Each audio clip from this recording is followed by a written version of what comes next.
La foi, elle vient de ce que l'on entend, de la parole de Dieu.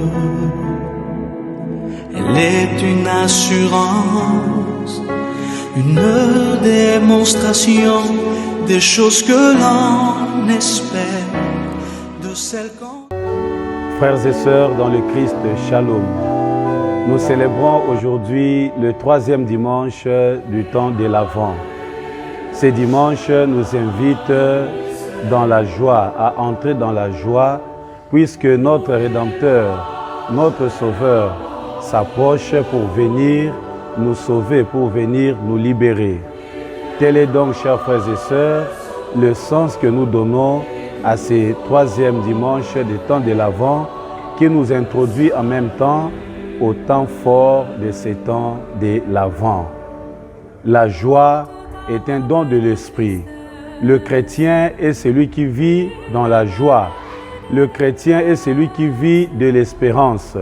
Il n'y a pas de joie sans espérance. Il n'y a pas d'espérance sans la joie. Notre espérance, c'est d'attendre le retour imminent de notre Sauveur, de notre Rédempteur, qui viendra pour nous racheter, qui viendra pour mettre fin à nos souffrances, qui viendra pour mettre fin à nos soucis, à nos difficultés.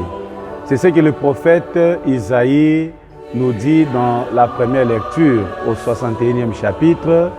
Isaïe prophétise en disant « L'Esprit du Seigneur est sur moi.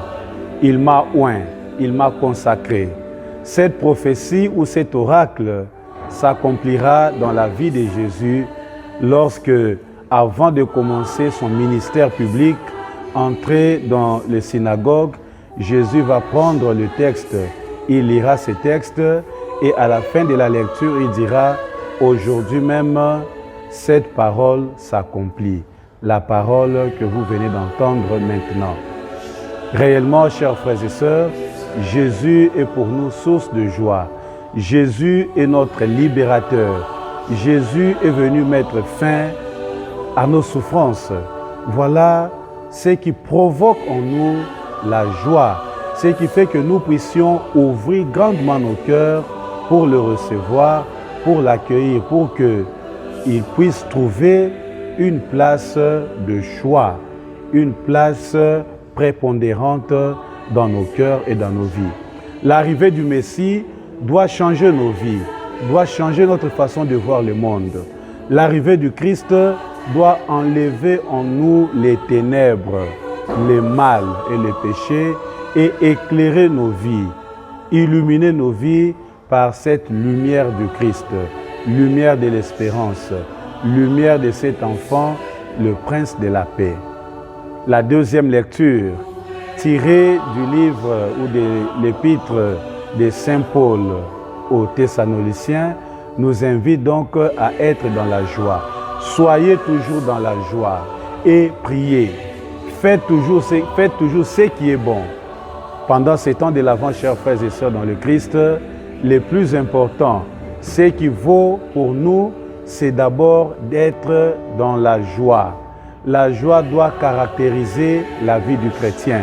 Le pape François le dit, il le disait aux religieux, mais cela peut aussi s'étendre, s'élargir à tout le chrétien. Là où il y a le chrétien, il y a la joie, puisque le chrétien doit toujours être muni de la joie de l'Évangile. Le chrétien doit toujours marcher, propager cette joie de l'Évangile. La joie de l'Évangile, c'est la grâce d'être appelé enfant de Dieu, d'être choisi et mis à part par Dieu. Et le temps de l'Avent, chers frères et sœurs, comme Saint Paul le dit, nous invite aussi à prier, à beaucoup prier. Car la prière nous rapproche de Dieu, la prière nous configure à Dieu, la prière fait naître en nous l'espérance et la prière est aussi source de joie. La prière nous console.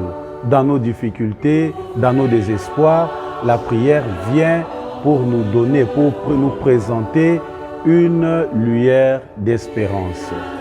Dans l'Évangile, il s'agit donc de Jean-Baptiste. L'évangéliste Saint Jean nous les présente comme témoin de la lumière. Il n'est pas la lumière, mais il est témoin de la lumière, puisque Jésus-Christ est le vrai soleil du monde. Jésus-Christ est la lumière qui vient chasser les ténèbres, la nuit de nos péchés. Ce que nous pouvons aussi retenir dans cet évangile, c'est Jean-Baptiste qui répond à la question de ceux qui sont venus vers lui pour lui demander « Qui es-tu » ? Que devons-nous dire à ceux qui nous ont envoyés? Ce qui est sûr et certain, Jean-Baptiste était un homme populaire. Jean-Baptiste attirait derrière lui beaucoup de personnes qui venaient pour l'écouter, qui avaient de l'admiration pour lui, qui avaient de respect pour lui, qui le considéraient comme un homme de Dieu, comme un grand prophète. Mais face à toutes ces considérations, comme nous l'avons dit le dimanche dernier, Jean-Baptiste s'abaisse. Jean-Baptiste ne cherche pas à se faire voir. Jean-Baptiste laisse la place au Christ. Comme lui-même dira, il faut qu'il croisse et que moi je diminue. Jean-Baptiste est encore une fois pour nous un modèle et un exemple d'humilité. Quelqu'un qui sait s'effacer, quelqu'un qui sait s'abaisser. On apprend chez lui la kénose, l'abnégation. Parler de l'autre, parler du Christ et surtout présenter le Christ comme celui qui est venu racheter le monde et sauver le monde. Chers frères et sœurs, laissons cette lumière de Dieu pénétrer nos vies. Laissons cette lumière de Dieu éclairer nos vies. Laissons cette lumière de Dieu nous montrer le vrai chemin. Car Jésus-Christ est la vraie lumière du monde. Jésus-Christ est source d'espérance pour le monde. Jésus-Christ est source de joie pour le monde. Soyons donc dans la joie, soyons donc dans l'allégresse, puisque notre salut est proche. Bon dimanche à toutes et à tous. Et n'oublions pas de prier aussi aujourd'hui pour notre Saint-Père, le Pape François, qui célèbre ses 87 ans d'âge. Que le Seigneur lui donne encore assez de force et de courage pour continuer à paître le troupeau de Dieu qui lui sont confiés. Et que la bénédiction de Dieu Tout-Puissant repose sur vous, lui qui est le Père, le Fils et le Saint-Esprit. Amen.